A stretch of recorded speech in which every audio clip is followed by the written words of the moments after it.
net, Eric, get the net, it's freaking giant. All right, what is up everybody? Welcome back to the Dream Catchers Fishing channel. I am really excited about today's video because one, we still have a bunch of DRT Tiny Clashes up at dreamcatchersfishing.com. Link is down in the description. If you want to get a DRT Tiny Klash, which last week I said is the only swim bait you need all time. It's a quantity catcher, a quality catcher. We've got them at dreamcatchersfishing.com. But today I'm talking about the rods I'm throwing with it. Every time we get these big swim baits in, everybody is always like, oh crap, what about my equipment? And it's really important to have the right rod, the right reel, the right line set up, because listen, I have been to the school of hard knocks when it comes down to losing big swim bait fish. And here's the deal.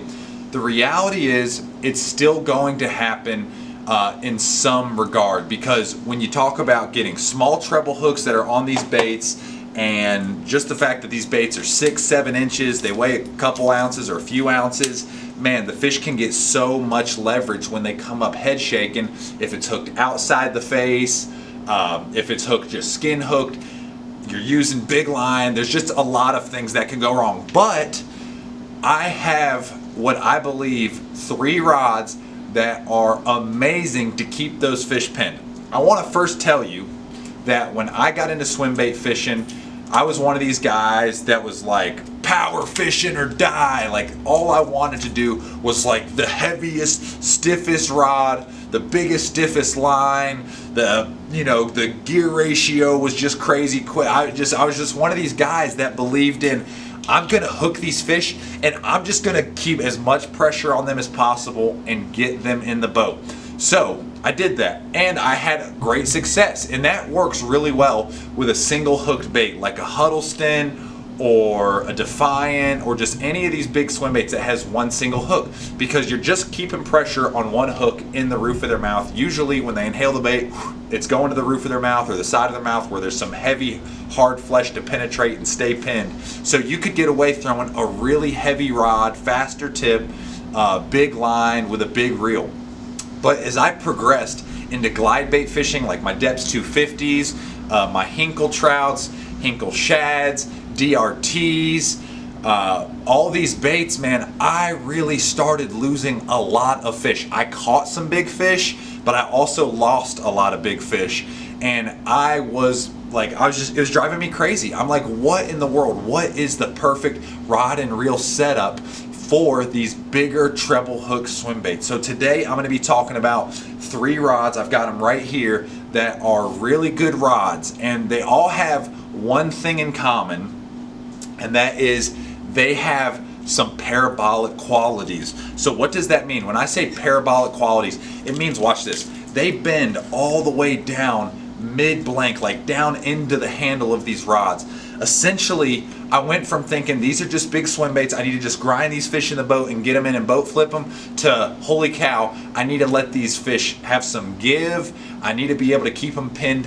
These things are basically big crankbaits, right? They have treble hooks like a crankbait, and what happens with crankbaits? Fish will swipe them, fish slap at them, and a lot of times they get hooked outside the mouth, or maybe they're barely in the mouth, or they just don't get them good, period, because treble hooks are small. So it's important to have a rod that has enough give to be able to fight those fish. So when I think about having a parabolic rod, one of my go-to rods, if not my favorite rod for my smaller swim baits, and that's everything from a DRT Tiny Klash to a Depths 175, a Gancraft. I can even get away throwing a Depths 250 if I gently lob it, but it is a Dobbins 795.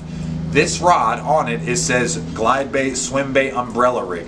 But what I noticed about this when I was fishing an umbrella rig is when I would go to cast that umbrella rig, when I would lean back and lob it, the rod would load all the way down here into the handle. And I would catch these fish. I loved being able to launch long casts out, but I would catch these fish and notice it had a big, huge sweeping bend in the rod. And I was like, oh my goodness, that might actually be the rod that I need when I'm throwing these treble hook baits. So I started throwing my DRT Klash 9s and my Tiny Clashes on them, and my hook up ratios forever changed. I went from a land ratio of about 60% to to all the way, I'd say up to 80-85%. And like I said, you're still gonna miss fish naturally when you're fishing with big baits and treble hooks, whether it be a flutter spoon, a big treble hook swim bait, whatever. You're gonna have fish come off and throw it when they go to head shake, come unpinned, whatever. But this rod is so great. It's rated for 1 to 5 ounces, but it has a big sweeping bend, just like a big deep crankbait rod. And I do think a big deep crankbait rod would be good, except for the fact that they're so soft, it doesn't give you the tip control you need to necessarily walk these baits when you're using them as a chop style action, or I've got the transfer tail on this one, so it looks more like a swim bait like that, but like a serpentine swim bait. But a big glass rod doesn't necessarily have the tip control. The thing about these swim bait rods is they have a little bit of a stiffer tip still, but they have that big parabolic action. So it has enough tip to walk those baits and chop those baits and really play the bait, but at the same time, when you hook those fish, the rod has enough give way down into the handle. So the first one is the 795. I really like this bait. Like I said, my depth's 175s, my Gancraft 178s, my DRT Tiny Clashes, my DRT Klash 9s. I like it for an umbrella rig. I even like it for smaller spoons. But this rod right here is a very special rod. It will 100% get the job done. The next rod is a Dobyns 806. So this one is rated 2 to 8 ounces. Once again, it has that parabolic flex. Oh, I mean, look, I'm really close to the handle. It flexes all the way down into here, and I can get away throwing a true depths 250. I could throw a Hinkle shad on it. I prefer even an 807 for it, but the 806 is really good. It's a 2 to 8 ounce rods, and a lot of people don't realize when you're using these baits, hypothetically, you could reel in any size weight with the rod. But what you need 100% is the castability of these rods. So when I'm casting these rods and these rods are loading, that's why these rods are rated for what they're rated for. Because if I don't have the right rod, when I'm going to cast, it's gonna overload, and I've had rods literally break right down in the handle. So when a rod is rated for 2 to 8 ounces, or is rated for something 4 to 6 ounces, something big, it's because it needs to be able to load down into the handle. It needs to load and then unload without so much pressure being down on the handle it snaps. But once again, this rod's an 8-foot rod. It can handle heavier baits. And this deal right here, it has the parabolic qualities to keep them pinned with the treble hooks. It has a stiff enough tip to set the hook with a single hook if you wanted to. So they're versatile rods for single hook baits or treble hook baits. But the 806 is another great rod that I also throw a Tiny Klash on. A Tiny Klash weighs 2 ounces. The DRT Klash 9 is 4 ounces. So that's the rod. And then I've got one more rod that I really, really like, and it is the 791 Kage. It's a 7'9" rod. Once again, it has this big parabolic bend right here, and I can throw my Klash 9s with it. I can throw my Tiny Clashes, and once again, the tips on these aren't like stiff, but they've got enough tip where I can control the bait, but the tips are also soft enough to where when I'm cranking these baits, it's not just cramming that bait into the structure or cover that I'm fishing and the treble hooks are hanging up. It has a perfect tip to be able to, when I'm reeling that thing or cranking it down or cranking it through cover, I can feel that cover really good, and then if one inhales it, it has enough give where it gives those fish the ability to really suck that bait in, and I can keep them pinned. And then I still do the same thing as I do with those stiff rods, right? I'm trying to winch that thing in as hard as I can, as fast as I can, but I'm also playing the fish like, hey, it's smart, he's coming up to head jump, keep the rod tip down and make sure that rod is working for you. Because really what was happening before was I just felt like the rod wasn't really working for me. I felt like I was working against the rod, the fish was working against the rod, where with a parabolic rod, a big swim bait rod, I can use that rod to keep the pressure on, parabolic action, and now that rod is working in my favor. Because you think about it, if your rod is too stiff, right, and those fish are head shaking, right, they're down there going like this, the rod needs to be able to give easier to help with those fish head shaking. Now if I have a big single hook bait, it doesn't matter, I just keep pressure on it and bring them in. But when they have a treble hook bait and their head shaking, you need that rod to have enough bend in it, parabolic bend, to keep that thing pinned. So those are the rods that I'm throwing and have had most success on.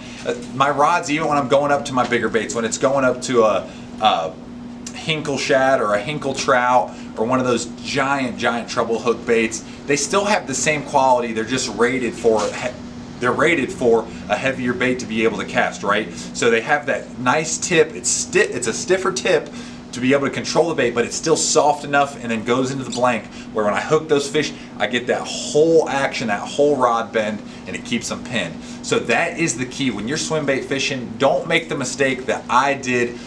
Big rod, stiffest rod, and all these things. I'm telling you, I really changed with how I thought about these. I like a big parabolic rod. These baits are essentially big crankbaits. I want to keep them pinned, and I want to have the most opportunity to land those fish. And I really believe those big parabolic rods, small treble hook baits, small treble hooks on big baits, I think that's the deal. So anyways, those are the rods right there, the Dobbin 795, the 806, the Kage 79, and I'm not one of these guys that's brand specific. Those are Fury rods. I've had plenty of success with those. If you like throwing the Champion series by Dobbins, or there's plenty of other rod companies, but these are the ones we carry in our store, and we really believe, I believe in them. They're the ones I use. So I'm one of these guys. I would consider myself a budget angler. I like having a plethora of swim baits, which are obviously expensive, but if the rod is good enough for what I like and a price point that I like, man, that's what I'm going with. So anyways, I really appreciate you guys watching this video. I hope it helps. I hope it keeps you from losing giant fish like I have had to do.